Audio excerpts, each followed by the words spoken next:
तीन महिन्यात जालना जिल्ह्यातील विविध पोलीस ठाण्यात दाखल झालेल्या 360 तक्रारींपैकी 156 मोबाईलचा शोध लावण्यास सायबर पोलिसांना यश आले।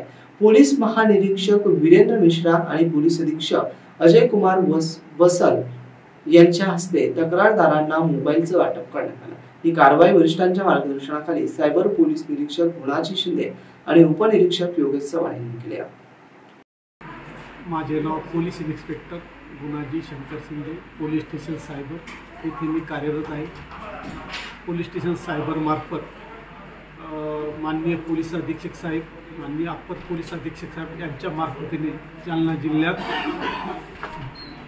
जे पोलीस स्टेशन आहे वेगवेगळ्या पोलीस स्टेशनला दाखल असलेले चोरी गेलेले मोबाईल अथवा हरवलेले मोबाईलचा जे नोंद झालेली आहे त्या मोबाईलचा शोध सायबर पोलिसामार्फत CEIR या पोर्टल मार्फत घेण्यात आलेला आहे। आणि या पोर्टलच्या माध्यमातून गेल्या ऑगस्ट महिन्यामध्ये 112 मोबाईल ज्याची बाजारामध्ये अंदाजे किंमत 18 लाख रुपये अशी आम्ही रिकवर केलेली आहे। आणि गेल्या वर्षभरात 225 मोबाईल जवळपास त्याची किंमत 38 लाख असे सायबर पोलिसांनी रिकवर केलेले आहे।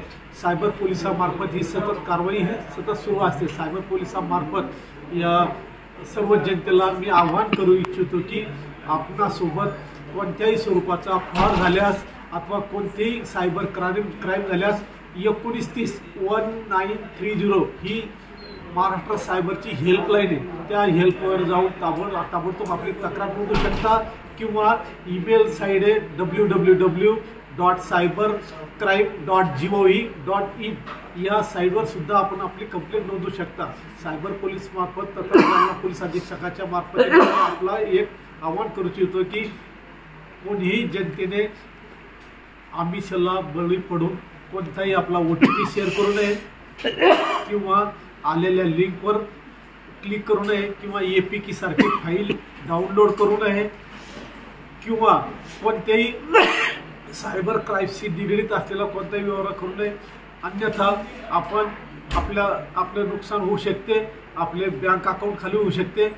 त्यामुळे सायबर क्राईम मार्फत जे वारंवार आपल्याला वर्तमानपत्राद्वारे किंवा TV न्यूज चॅनल स्थानिक न्यूज चॅनल मार्फत आम्ही वारंवार मेसेजद्वारे कळवतो की सावधान रहा आणि सायबर क्राईमपासून स्वतःला वाचवा किंवा आपले नुकसान होण्यापासून दूर राहा।